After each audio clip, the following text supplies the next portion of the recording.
Bhagavatam ki jai.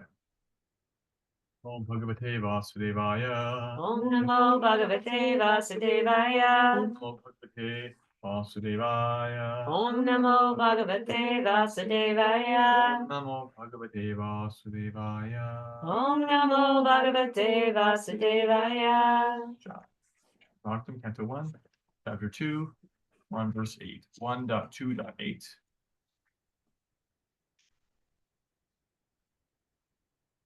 Last week we heard about knowledge and renunciation arise naturally in practice of bhakti. Dharma sunastita pungsang vishvaksena katha suya nodapadi yadiratim shrama eva hi kevalam. Translation and purport by His Divine Grace A.C. Bhaktivedanta Swami Srila Prabhupada Ki Jai. Jai. Translation.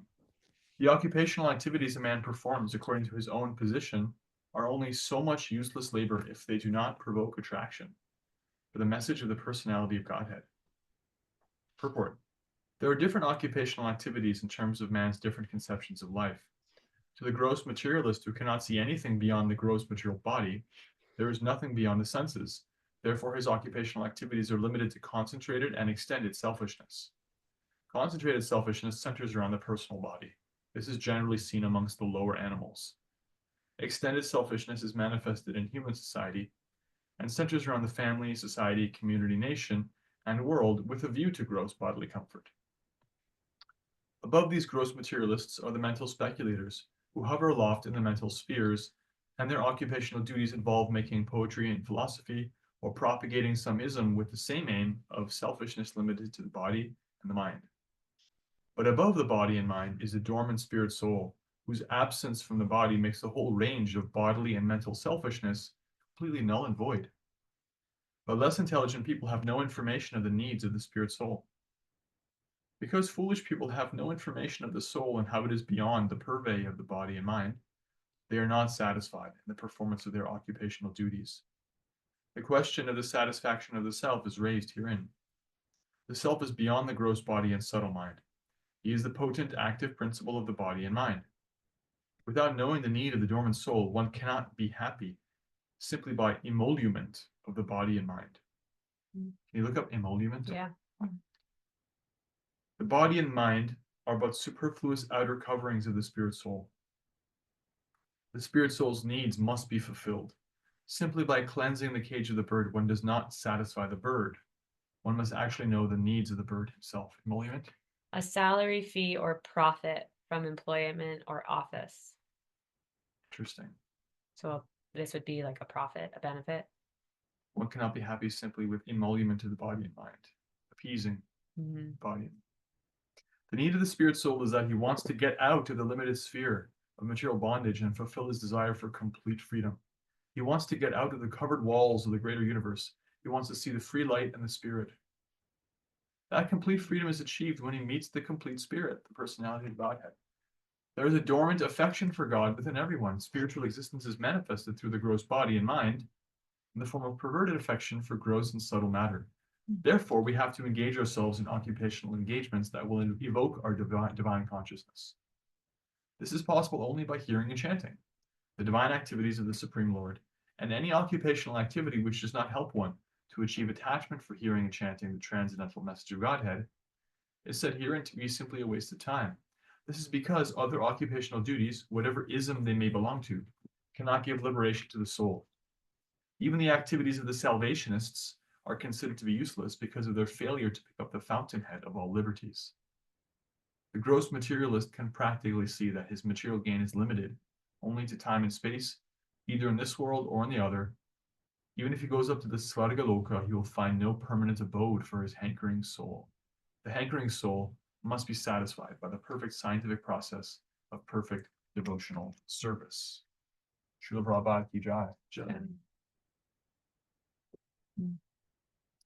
Om Gyanativedantasya Gyananjanashakaya Chakramilitam Yena Tasmai Shri Gurave Namaha Pancha Kalpatarupyascha Kripasinthubhya Eva Cha Patitanam Pavanebhyo Vaishnavibhyo Namaha. Jai Shri Krishna Chaitanya Prabhu Nityananda Shri Advaita Gadadhara Shri Vasadi Gaur Bhaktivinoda Hare Krishna, Hare Krishna, Krishna Krishna, Hare Hare, Hare Rama, Hare Rama, Rama Rama, Hare Hare. So rather powerful statement. The occupational duties anyone performs according to their own position are useless labor if they don't provide attraction for the message of the personality of Godhead. And there are 3 words at the end of the verse. Shrama, eva hi kevalam. Shrama means useless labor. Eva hi kevalam, definitely, certainly, for sure. Eva means only, he means certainly, kevalam means entirely. They're all basically making the point that Sutta Goswami is saying, this is the whole aim of life. And if something doesn't serve that, then it's just useless. It's a waste of time. So Prabhupada helps us to flesh out this idea, and I'm going to try to do a little more of that as well. As Prabhupada points out, there is a hankering. The soul has a hankering, and no amount of emolument, I mean, you don't even hear that word anymore, no amount of appeasement of the body and mind can actually take the place of addressing the needs of the soul. The analogy Prabhupada alludes to here is, if there's a bird and you keep it in a cage, it doesn't matter how nice the cage is. The bird can only be so happy because it's not meant to be caged. You can gild it. You can clean it. You can, fill it with beautiful scents and fragrance, but all you're doing is creating a nicer jail cell. And so living in material consciousness is the attempt to try to be comfortable in a prison cell when it's actually not our nature. We're not meant to live that way forever. We're meant to apply whatever we have in service and come out of the prison of the mind, the prison of our own conception of being separate from Krishna, the prison of creating some existence where we can enjoy separately from him. That's the real prison. It's not that the material world is a prison exactly.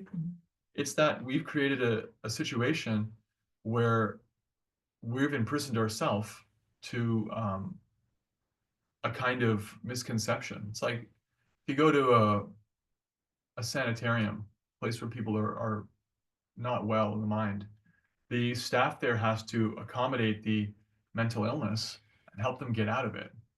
And somebody may say, I'm Napoleon. They put their hand in their jacket and say, I'm Napoleon Bonaparte. It's like, yes, Napoleon, here's your medicine. And so there's a way in which it's not exactly the world that's the problem. It's not exactly the occupational duties we perform. That's not our perspective. Our perspective is that it's a problem to be in ignorance of our relationship with Krishna. And anything that doesn't help us to come out of that ignorance, that doesn't provide attraction to the messages of Krishna, because that's the fundamental dynamic by which we become purified. The messages, the names of Krishna, his pastimes. This is like a message that comes up again and again. Keep hearing and chanting. Anything that doesn't serve us to become more and more attracted to that hearing and chanting is not really helpful. So what does that mean for us? Because we have a life where we have to do so many things. We have to do so many things, which have apparently nothing to do with hearing and chanting. So the life of a practicing devotee is some amount of hearing and chanting, and some amount, usually a greater amount, gradually decreasing, hopefully, of having to take care of the body and mind and live in the world and address the necessities, cross your T's, dot your I's, pay your bills, do this and do that, And the reality of a devotee living in the material world is they have to actually have a material existence.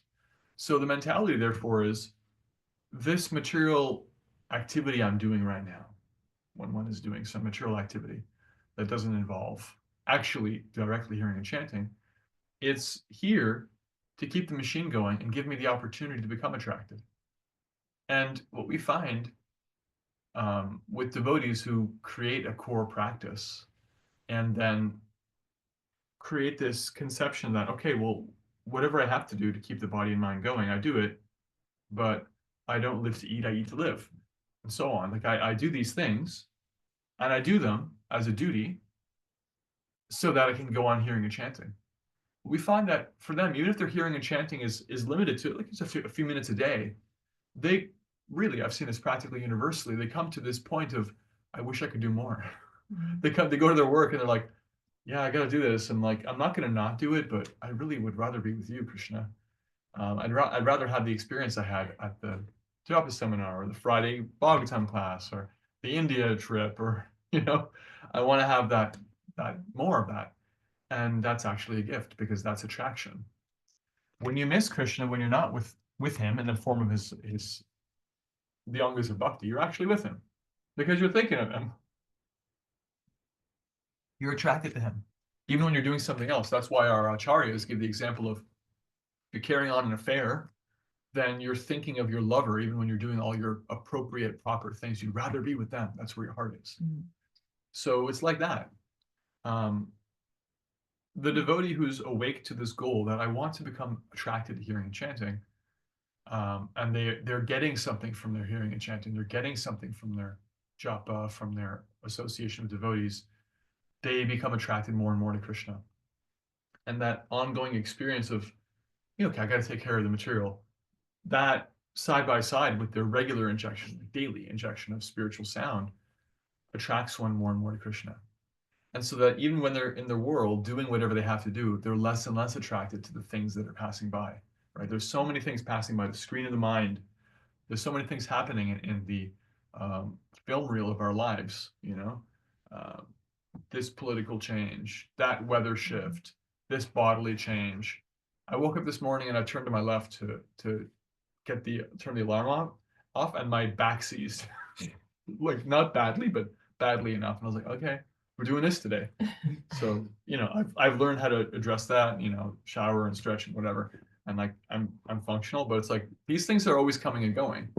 And if we don't have, like, if I didn't have a morning program to go to, if I didn't have my sadhana to go to, if I didn't have all of you to serve, and the joy of like serving Krishna together, then I could be stuck in that experience, because there's always something. It's just literally always something. And if you have any doubts about that, just look at Prabhupada's life or any other pure devotees. There's always something. But the point is, how do you deal with that? You have to have a core practice, and you have to become very interested in becoming progressively more and more attracted. Krishna consciousness, your level of Krishna consciousness is correlated to your level of taste for hearing and chanting, your taste for japa, your taste for reading, your taste for sadhu sangha. And that comes from being attentive and taking whatever you have, whatever Krishna gives you, seriously, and trying to be present, even if it's for just a few seconds, a few minutes a day. And then missing Krishna when you can't directly hear and chant. And then those occupational duties become actually dovetailed. In and of themselves, they're not useful, but they're necessary. And in and of themselves, they're not useless. They're not a problem. They're just part of what we have to do.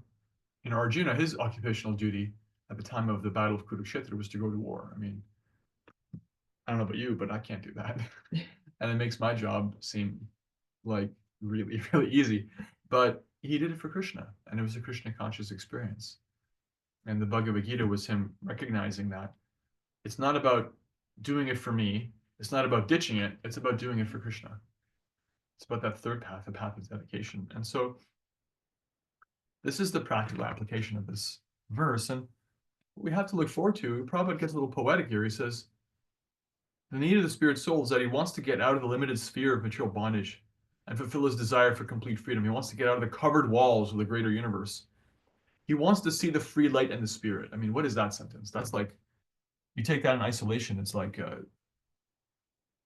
something coming out of the hippie revolution. But this is Prabhupada talking about the actual goal, what everyone's actually looking for when they express something airy-fairy, kind of pie in the sky. He's saying, want to see the free light and the spirit. That complete freedom is achieved when you meet the complete spirit, the personality of Godhead. That's possible. We want to have love without shackles, without boundaries, without limitation. We want to exist without having to stop existing. We want to have a relationship without interruption. That's why all those things, interruption, negation,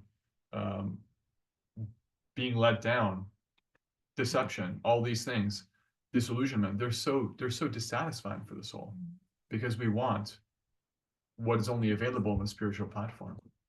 And that's not a fluke of nature. We're not designed with a fluke to, as some materialists would have you believe, oh, well, it's our misfortune to become self-aware, and actually we can never be happy. because we're just collections of matter, and so you have to somehow or other, yes, appease the body and mind. Here's some intoxication that'll help. Here's some mental constructs you can attach yourself to get yourself through the actual meaninglessness of the universe. You're a complete accident. None of this matters. It was not meant to be. No, we have a desire for eternality because we're made for it. We're just looking for love in all the wrong places.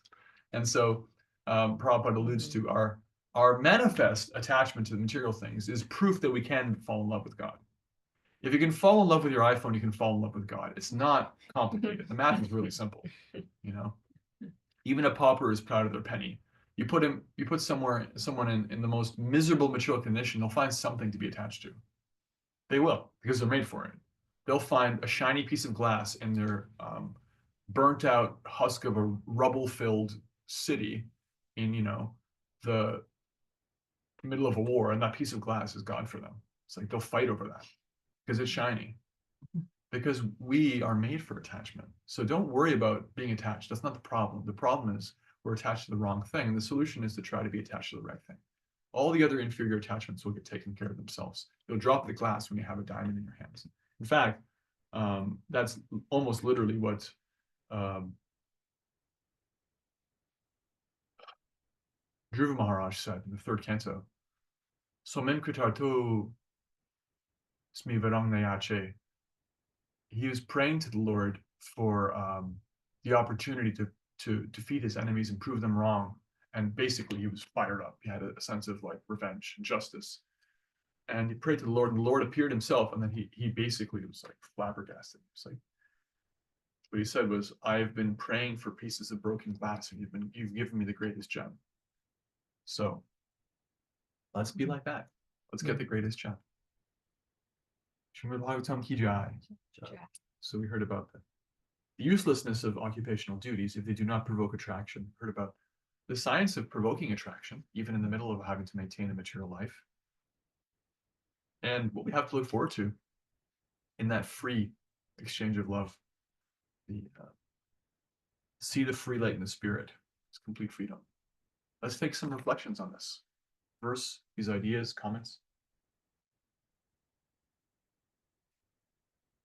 Anything that you noted? I feel like I've needed to hear this. The interesting part about, being together in Sangha and Krishna is that you always get what you need. Always get what you need. And Krishna speaking directly to everybody at the same time. And yeah. Thank you for this. Oh gosh, did I just delete all that? I did. Okay. And I had reflected a few classes ago about not knowing or being in question of how I'm supposed to serve or what am I meant to do.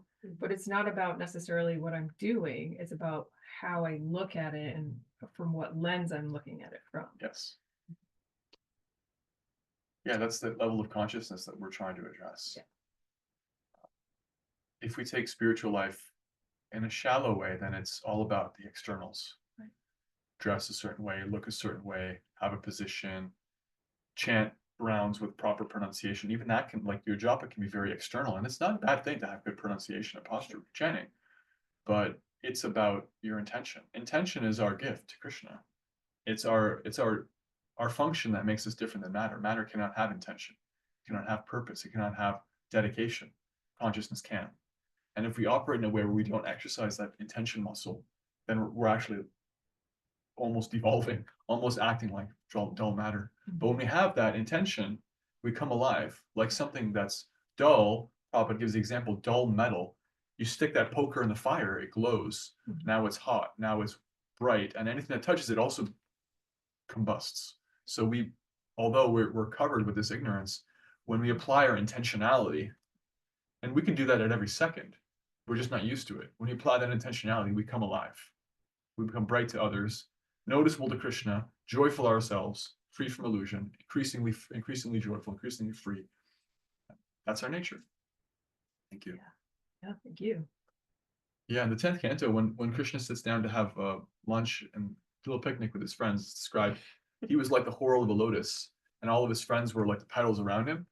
And it's described every single one of them felt they were looking him in the eye, and he was looking at them, and like joking with them and reciprocating and snacking and eating with them alone. But he wasn't. He was doing it with everybody simultaneously because he's Krishna. He can do that. Yeah. I can't do that. So Krishna does actually speak to every one of us uniquely. We hear what we need to hear, and somehow he reconciles that in the same class. More reflections. I love the analogy of no matter how nice the cage is, it's still a prison for the bird, and how that, you know, reflects our holding on to material things and trying to, own those things rather than going with our nature and flowing with the our relationship to the divine and flowing with whatever our real dharma is. I think that's really interesting. If you enter a prison and you become institutionalized, where your wins and defeats in life are about, can I like be part of this gang or get this, substance or look good, and like it's all just prison games. If you can get institutionalized like that, you forget about your life before or after. Then it's like, I don't know. You watch a Shawshank Redemption for an example of a movie about that. You lose yourself. Material life is a process of losing ourselves, and it's not a bad thing to have a relatively comfortable material position. But the best way to cultivate that is by being the mode of goodness, not by trying to accumulate things. That's a mode of passion approach to material life. Mode of goodness means you become satisfied eventually with simplicity. You become clean. You'll need less distraction. You'll need less to fill your belly, less sleep, less sense gratification, and you'll have more interest and more clarity to pursue higher things. That's a good position. That's a good material baseline to work with. But you don't want to be attached to it, because all in all, those things are all just a function of the cell, the prison cell you're in. And so devotees do live a mode of goodness lifestyle, but they do it because it supports their bhakti, not because it's going to make them happy long term. And yeah, otherwise, it's really sad to see somebody. It's like, if you think about any advice you give your younger version of yourself when you were in high school, I think everybody has this advice of like, don't take it so seriously. It's a bubble world. Nothing there really matters that much. They make you think it does. You think it does. All the drama is so important. Then you graduate, it's like, oh, there's a bigger world out here. You step outside that door, that tiny room you're in doesn't matter as much anymore. So material life is like that. Use what you have progressively when you're there in whatever situation you're in. Don't take the drama so seriously. It's really just coming and going. And a function of the materialistic mind is to be attracted to drama. So we see that devotees have no time for drama. The drama of the world is like, it's just an indication, it's a shadow reflection of the drama of Krishna Lila. Like, let's hear about Krishna's drama. That's the fun stuff. That's what they're thinking. I've heard Rana Swami tell a story that is based off this analogy that we were just speaking of, about how, and this woman was walking around with the cage, and it was so beautifully decorated, like the most intricate, and like flowers and jewelry on it and gold and leaves and like An actual cage. Yeah. And she was showing it off to people, showing it off. And then like someone asked to look inside, and the bird was dead all along. Yeah. Like she was just showing off the cage, right? Just showing off the external. Oops, I didn't give him what it actually needed. Forgot to feed it. Fish out of water. Forgot to feed it. Yeah. Right. And then how you said that there's always going to be something. Always. Right. There's always going to be something that's challenging, that's, just pulling us from our practice, or that we don't want to deal with, or that's painful, or that's not ideal, or whatever it may that disturbs our peace. Right. And what do we do as devotees? We keep hearing and chanting through that. We maintain our steady daily sadhana, and we gradually increase it, as you said, and which can increase our taste more and more. And then when we can't be with Krishna in the angas and the limbs of bhakti, because we can't always, we're grihastras, we're living in the material world, to think of Krishna, and then that we still are connected in that way, practicing in that way. And if we look for love there, you said we're all wanting to be but you said no, we're all like want internality, I think you said. Yet we're looking for love in the wrong places. Be a song. It's like when you're in love materially, you can do all kinds of things and you can't stop thinking about them. But it's a lot better because you don't lose like 50 IQ points, make terrible decisions, and become invested in a temporary thing for its own sake. When you have that dedication, that spirit of dedication to Krishna, it actually makes what we find is that it even makes you materially more competent. Devotees become very good at being efficient. They become excellent at what they do because they're doing it as a service, and they're also doing it to get it over with, so they can go back to other things that are more important. So in every way, and they're doing it under guidance of Krishna, which is the best guidance. Like look at Bhaktivinoda Thakur. He had like 8 children. He wrote a bunch of books, but his job was to be a high court magistrate under imperial India, and he was so good at his job that the British Raj wouldn't let him retire because he was like 3 times as efficient as any other judge because he was so good at it. Prabhupada too. Prabhupada can do anything. He can cook a 9-course meal. He can give a class. He can travel the world. He can lead a kirtan. He started a business. He's just expert. Devotees become expert. That's a function of the internal guidance of Super Soul. So it's not that by dedicating ourselves in our lives, we become worse materially. If you're dedicating yourself the right way to Krishna, you become better. He helps you do what you need to do. And if you had to drop something because that's just not going to help you, he'll give you the wisdom to do that. So, yeah, thank you. As you were talking about all the things that Prabhupada did, I mean, how many books? I'm blown away by how many books he translated and unpublished. Yeah. Like, it blows my mind. Yeah, and that's all like from the age of 70 onwards.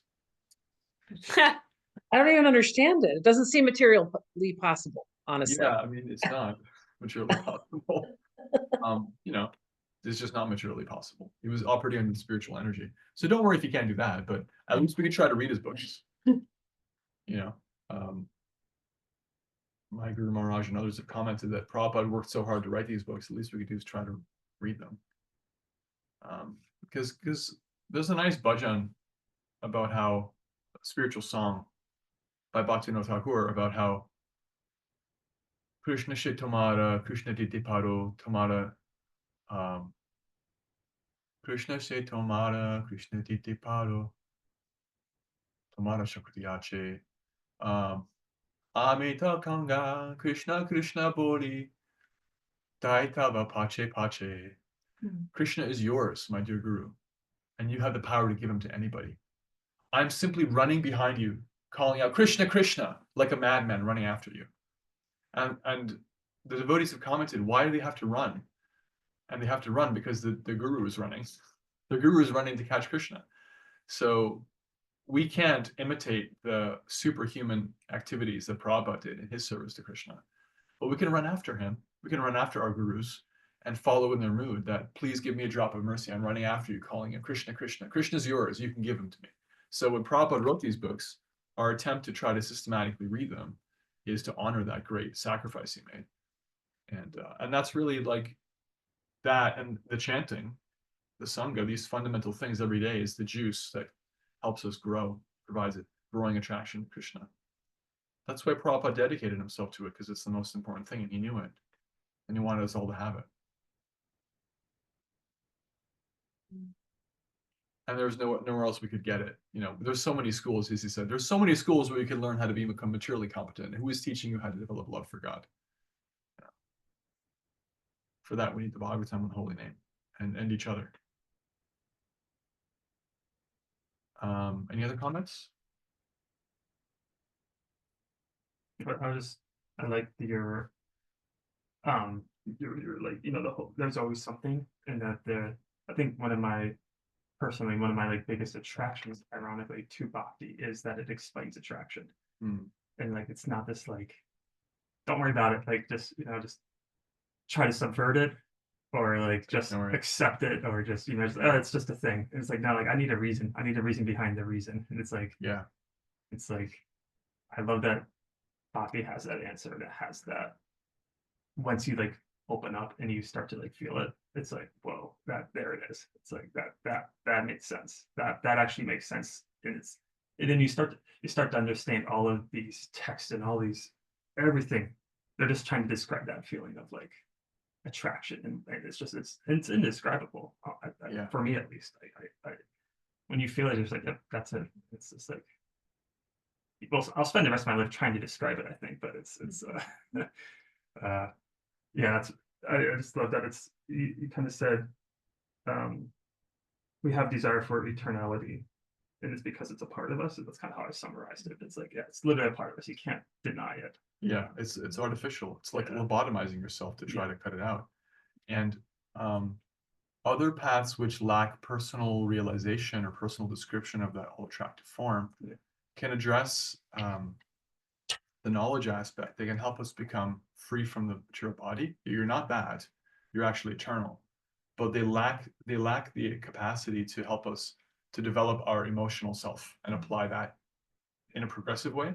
We can develop our intellectual self, but what happens is if you develop intellectually without developing emotionally, you become stunted. You don't actually experience joy. The joy isn't experienced in the intellect. And there's no joy to be had in material consciousness. So what happens is that impersonal philosophy or voidistic philosophies, they create impetus to become free from matter, but because they don't give the positive alternative, you don't actually become free, because eventually you fall down back again. And the Bhagavatam describes this. You fall down again, impelled by the desire for relationship and connection. Only having access to the inferior version of that, you seek it out. And it's not actually helpful. So those kinds of philosophies are helpful to come to a point of steadiness and equanimity of mind, to observe the basic reality of material nature, the basic chaos of our mind, the non-truth of our own material self, that it's passing through, it's coming and going. And that's all correct. But what's also correct is that we have an eternal reality that we can engage ourselves in, that does fully explain ourselves and not only partially. So the reason for our attraction is, as you point out, as I pointed out, because we're made for attraction. And the persistence of that part of us is because we're not actually, applying it properly. It's like, even materially, we have all these almost voices of dissent that we have to create in our mind. We have to create a sense of unity. Like if you're doing something in your life and there's this constant like anxiety is cropping up, it's like part of you is not reconciled. You're not listening to your inner wisdom. There's something that you're not addressing, right? There's some fear that you're not actually acknowledging. You have to create consensus internally. When you can create consensus, you say to your fear, like, okay, I understand you're afraid of that, but just so you know, as the adult in the room, I am addressing that by doing this, this, and this. And then the fear subsides. And if you don't do that, the fear keeps blaring like an alarm, because you can't turn off the alarm if you don't actually address the problem. If there's smoke in the room, the alarm is going to keep going for the smoke detector, right? So we keep searching, we keep being attracted as long as we're not actually giving ourselves that real thing. We'll keep feeling hungry if we're not eating properly. That's all it is. And any philosophy that fails to address what real food is not really doing the ultimate job. It's doing a partial job. That's okay, but we need Krishna. We need to take that Krishna meal. Otherwise, we're going to be hungry. Then we get cranky.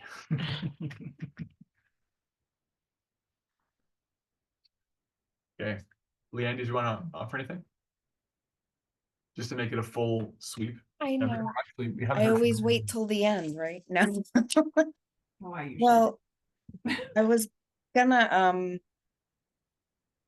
just say that I really liked hearing. I know Kishori touched upon this too, but when you feel like you aren't with Krishna, you are with him because you are always thinking of him, of like what you said, the longing for him, and then like, oh, when can I really be with you? Like again, but you are, for the reminder, we are always with him. He's like everywhere. He's in everything. So, Right. so yeah. So thank you. But the desire to be with him is actually for a practicing devotee, it's a powerful tool for refining our love for him. We actually love more intensely when we're feeling separation than we do when we're with somebody. It's amazing.